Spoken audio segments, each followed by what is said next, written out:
જય શ્રી કૃષ્ણ બધાને। તો ગોમતીજીમાં સ્નાન કરીને અમે જેવા હતા એવા જ કાનુડાને મળી આવ્યા, કારણ કે ઉતાવળ જ એટલી બધી હતી દ્વારકાવાળાને મળવાની।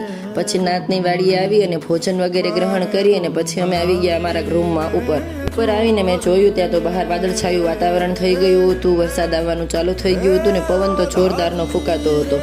હવે આ બધામાં ખેડૂતોની ચિંતા થતી હતી, એટલે ઘરે પણ અમે ફોન કરીને પૂછી લીધું કે કેટલી નુકસાની છે, શું થયું છે। ઘરેથી જવાબ મળ્યો, ભગવાન બધું ઠીક કરશે, તમે દર્શને ગયા છો, તમે દર્શન કરો। અમે સૂઈને જાગ્યા ત્યાં આંધી તોફાન જતું રહ્યું હતું અને વાતાવરણ ખુલી ગયું હતું, આછો તડકો આવી ગયો હતો।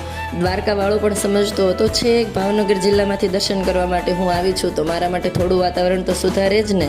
માત્ર મારા માટે નહીં, દ્વારકામાં આવેલા તમામ શ્રદ્ધાળુઓ માટે આ સરસ એક દિવસ હતો કે આવું આંધી તોફાન આવ્યા બાદ પણ સરસ રીતે તેઓ દર્શન કરવા માટે જઈ રહ્યા હતા। સાચે જ આજે અનુભવ થઈ ગયો કે એ ધારે તો બધું થઈ શકે, એ ધારે તો આપણને બોલાવે, એ ધારે તો જ દર્શન થાય। કારણ કે જે રીતનું આંધી અને તોફાન ચાલતું હતું એ જોતા મને લાગતું હતું કે સારું થયું ગોમતીમાંથી નાય અને તરત દર્શન કરી આવ્યા। હવે દર્શન કરવા તો મુશ્કેલ છે, પરંતુ દ્વારકાવાળાએ કીધું હતું કે હું બેઠો છું ને, આવી જાઓ તમારે।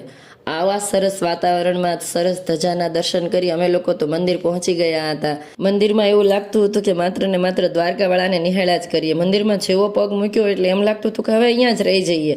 દરેક ભક્તગણ પોતાની વાત લઈ અને દ્વારકાવાળાની પાસે આવ્યા હતા। હું દ્વારકા આવી હતી અને મને મારું મોસાળ મળી ગયું અહીંયા, એ હું તમને અત્યારે બતાવું।